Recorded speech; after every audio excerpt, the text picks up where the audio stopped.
Yes, yes, fight fans, body and mind sports, my people. You are fully appreciated in this round, my guys, my people. Let's start with Emanuel Navarrete, 30-year-old WBO champion in the junior lightweight division. Why is he still champion? Why? You know, we know he got that unanimous technical decision over Charly Suarez, who really should be champion. The 36-year-old Suarez, my guys, my people. And here is more or less the tale of that fight there.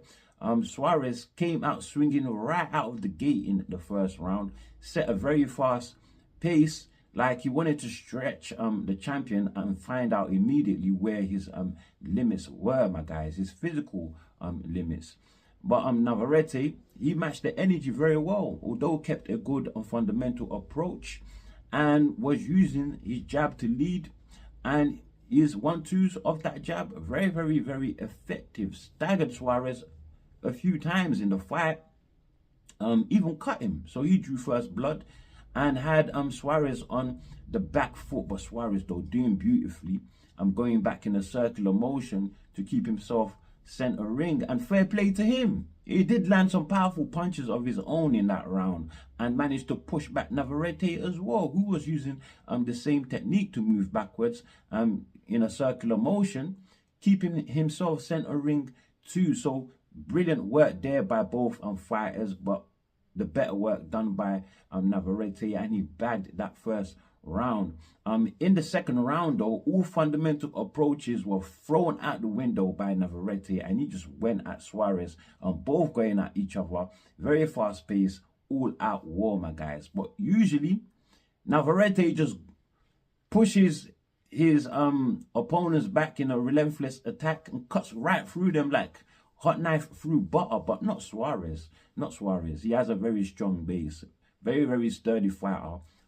Robust build, almost like a tank. Look, he is an army general after all, an active one from the Philippines, my guys. So he's built for war. Physically very, very you know, match fit. Physically very, very match fit. I'll have to say that about Suarez, who weirdly had the reach advantage at 74 inches.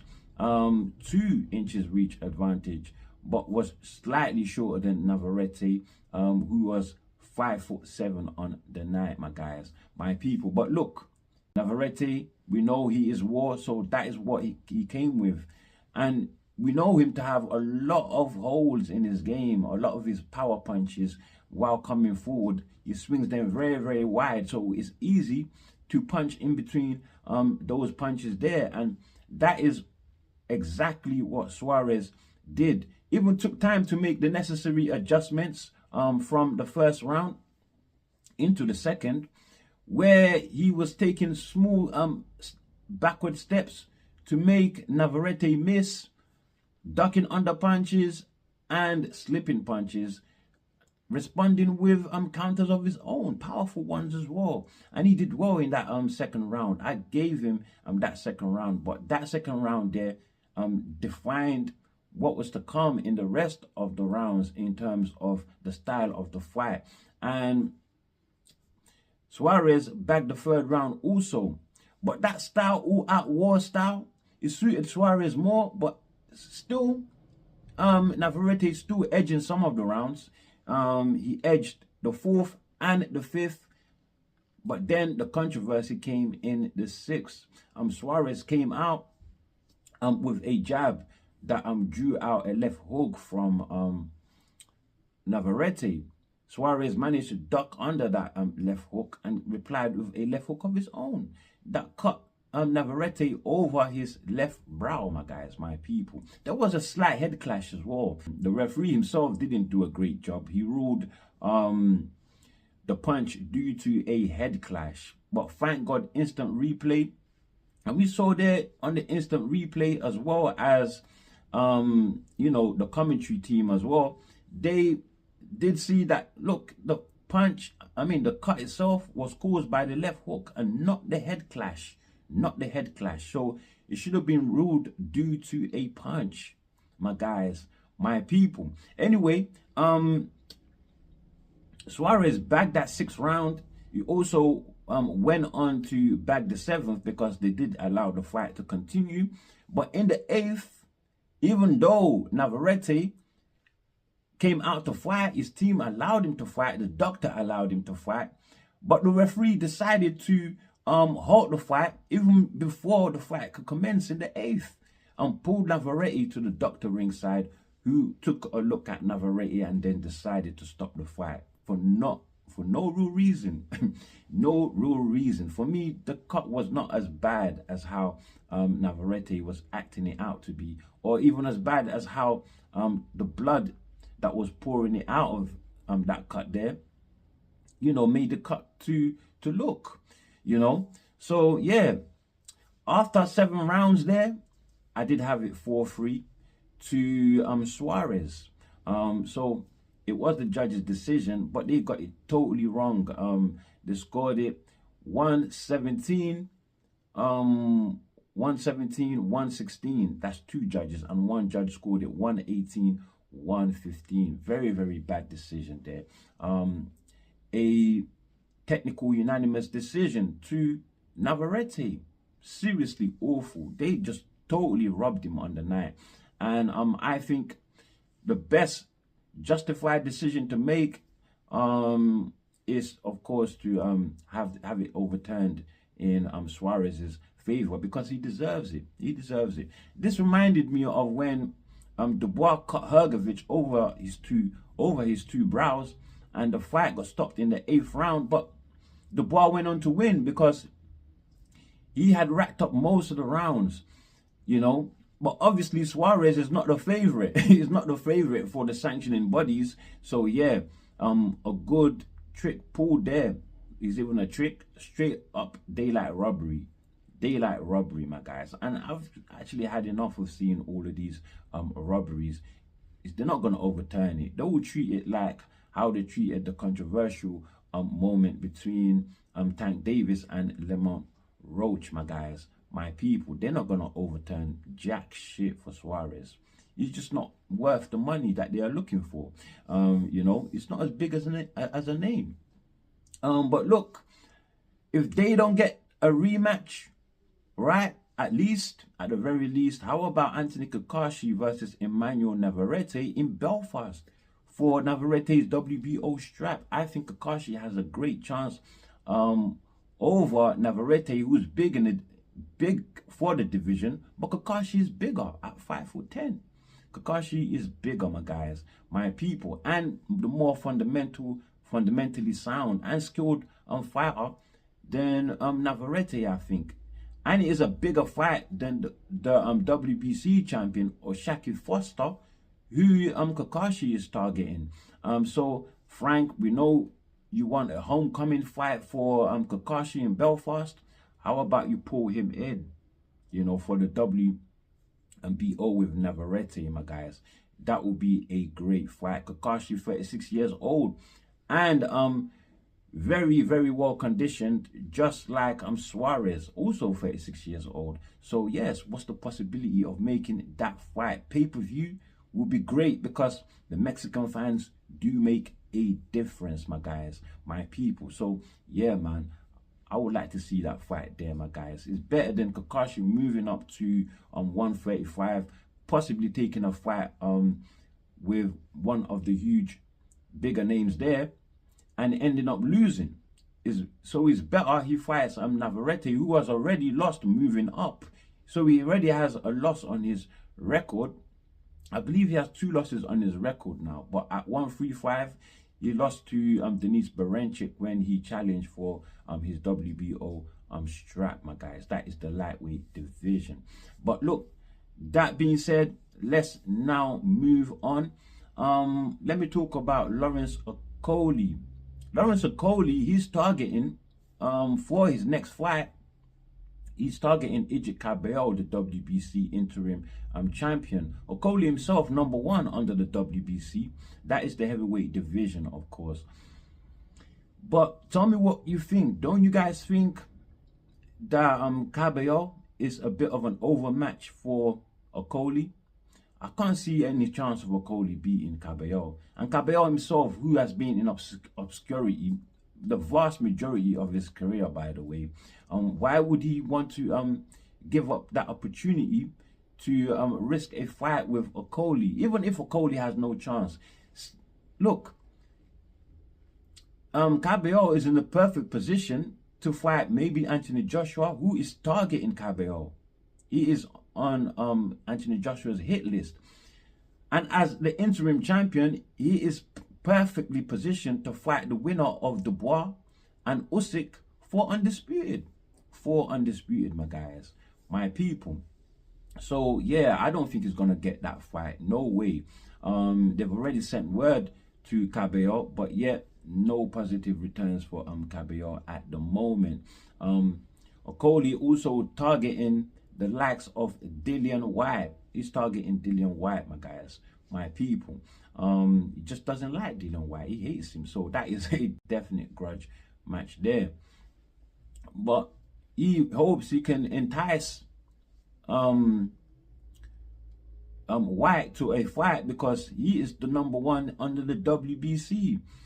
So he thinks that may draw Whyte on the possibility of being in the title mix if he beats Okolie, of course. But I don't see that as much of an enticement for Whyte, to tell you the truth. A huge enticement, I believe, would be a Chisora trilogy. And Chisora as well, #2 under the IBF. So that is a good lane for him to get in the title mix under the IBF. So why would he want to go through Okolie? Doesn't make sense. He is the bigger name than Okolie. The bigger name by Okolie, to Okolie. So he is more of an enticement for Okolie, to tell you the truth. You know, Okolie, who put his name forward to replace Daniel Dubois when he pulled out the Parker fight. That was in February. He was beaten to the task by Martin Bakole. And then he put his name forward as well when Big Baby Miller pulled out of the Wardly fight. You know, Justice Hooney beat him to that opportunity, my guys, my people. So Okolie right now looking for fights. Frank Warren wants to risk it though. I don't know if this is because he doesn't actually like Ben Shalom very much, but he wants to pit Bakole and Okolie, and he thinks Okolie beats Bakole. He's saying that Bakole, because of his size, if he's able to tag anybody, then then they should be done for loitering. Frank Warren, very, very funny, very, very super funny with that line there, to tell you the truth. But look, I think, look, because Bakole got knocked out by Jose Parker in the second round, and he really lost to F.A. Jagba, although it was ruled a draw. When he sheds that weight and he's not 300 pounds odd like he came in against Parker and a Jagba, he can actually move, right, and cover the ring pretty well. Look, Okolie's got no chance. Okolie, who's not really technically great. He's not really, I don't know, he just doesn't appeal to me technically at all. So I think that's a risky one, Frank Warren, you know. He's done well for some of his youngers right now coming up in the heavyweight division. We've got Moses Itauma. He's moving him up well. Daniel Dubois, he risked against Joe Joyce, and look what happened there. Got his eye socket broken. Look, same thing could pretty much happen to Okolie. You could get a severe beating, to tell you the truth. You could get a severe beating. So I don't think that is a good one for him. How about set up Okolie and F.A. Jagba? F.A. Jagba, who physically has the same kind of structure and fighting style to Richard Riakpo, the man that Okolie should really be fighting, after, you know, having no reason for why he ducked the April the 5th fight, you know, on the heavy impact Queensbury card.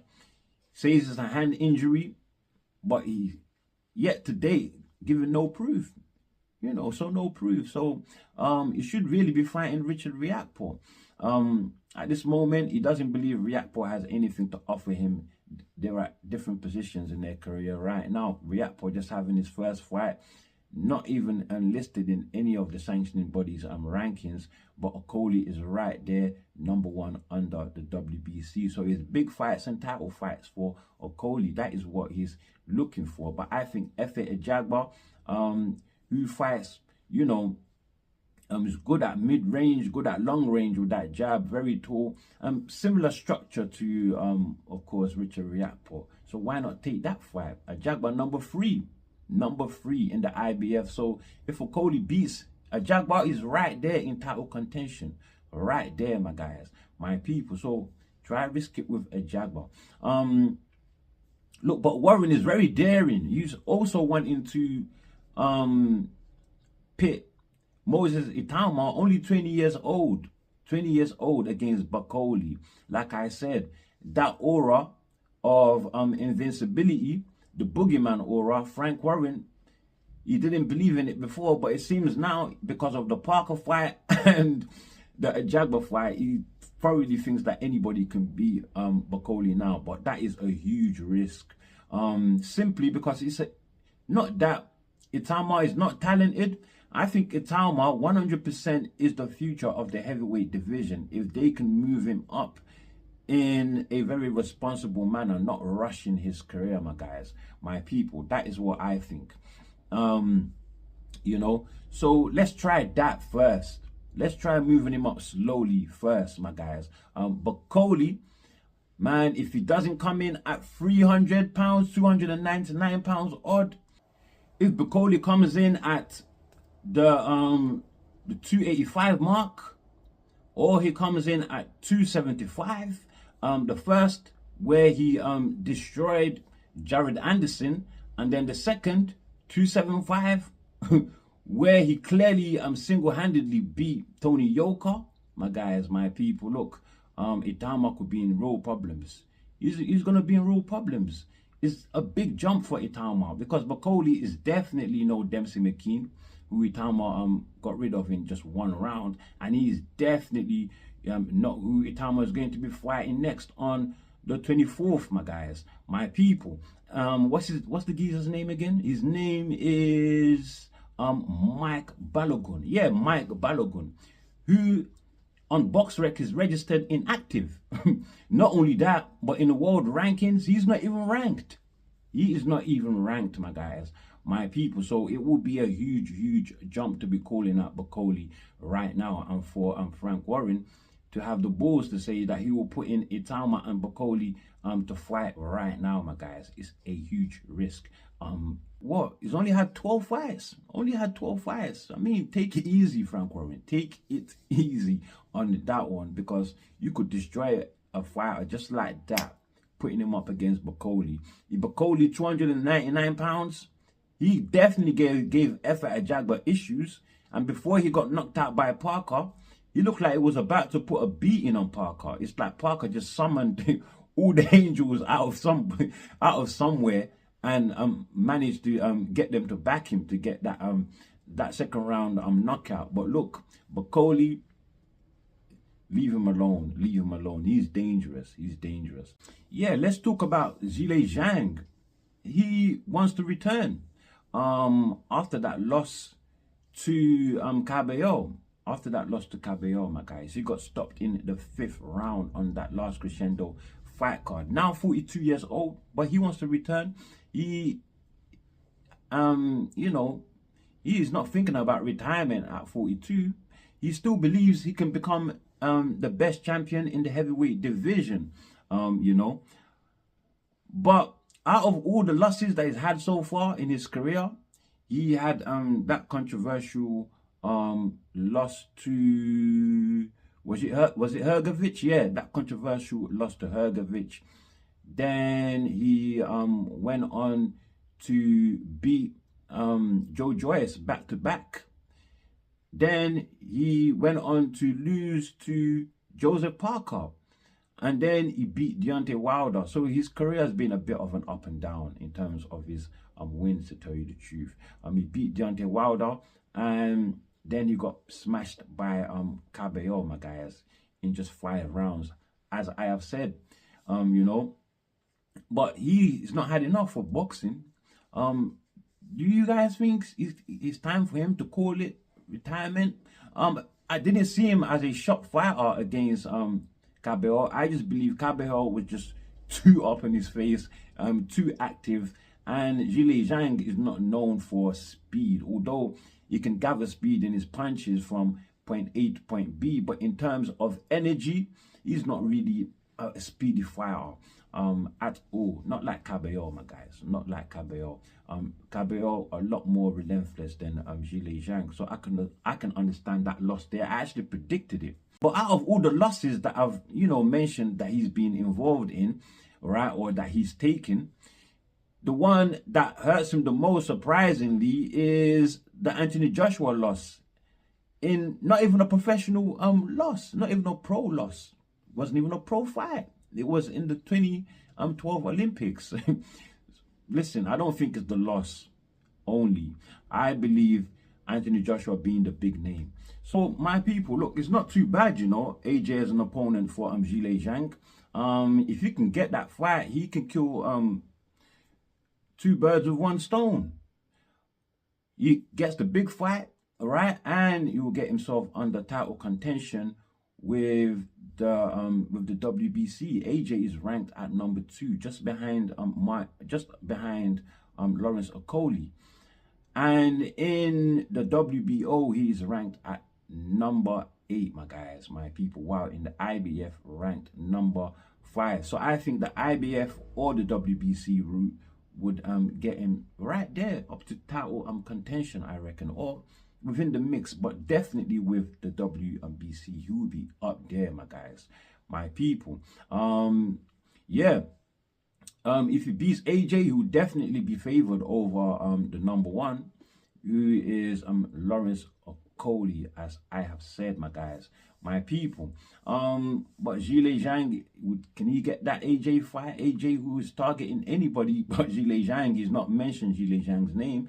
AJ, who is currently out due to an elbow injury, is gonna get that operated on sometime this month, and he isn't due back until what, September, August.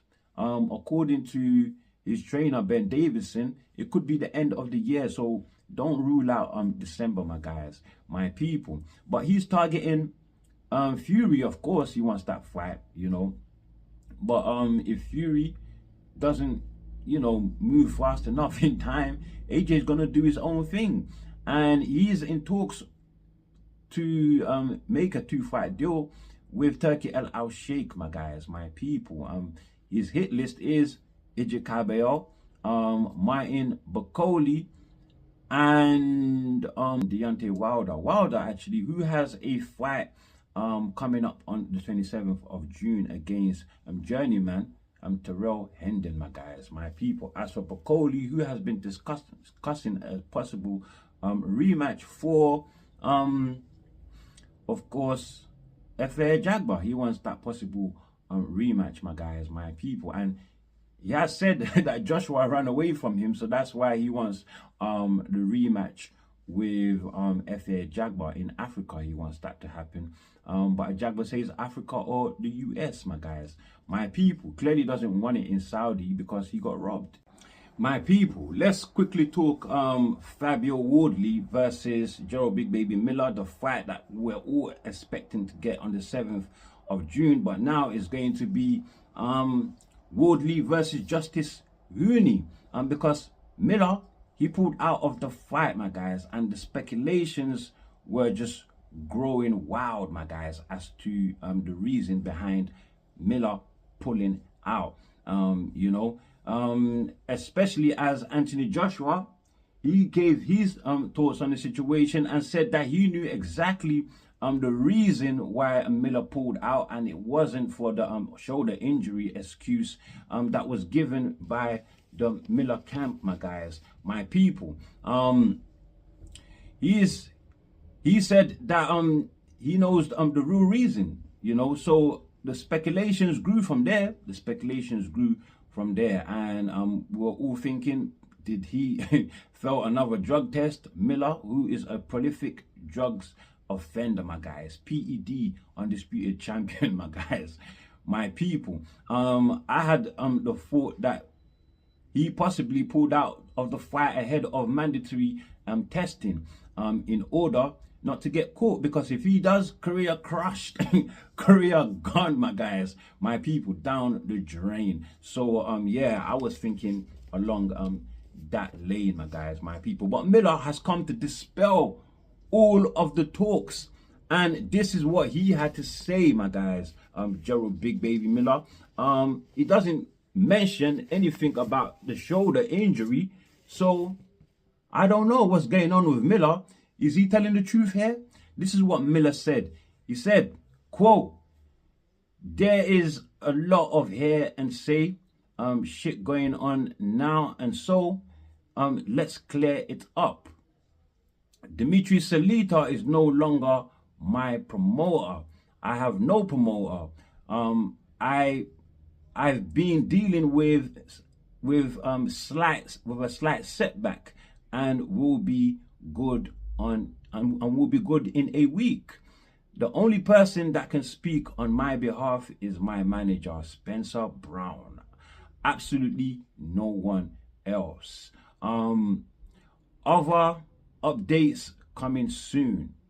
So that is all Miller had to say about that situation there, my guys, my people. And he clearly states that he's no longer with Dimitri Salita. So he is a free agent now. Same thing that he claimed in 2023, that he had left Dimitri Salita, turned out not to be true. Of course, they do have that contract dispute going on, my guys, my people.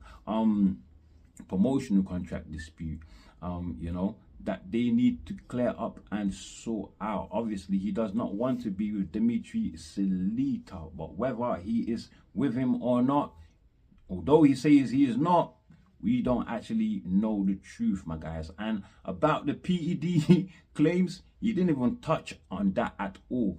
The shoulder injury claim, didn't touch on that at all, my guys, my people. So it's like he's left everything hanging in the air once more, despite that statement there by Miller, my guys. But we shall wait a week, as he said. He said in a week he will be good. He will be good in a week, you know. And he says other updates coming soon. So let's wait and see. You guys, let me know what you think on everything I've spoken about in this video, my guys, my people. But look, with that said though, that's all I have for you on this one. Before you leave, do like, do share, subscribe. Of course, drop your comments below. And as always, stay super blessed.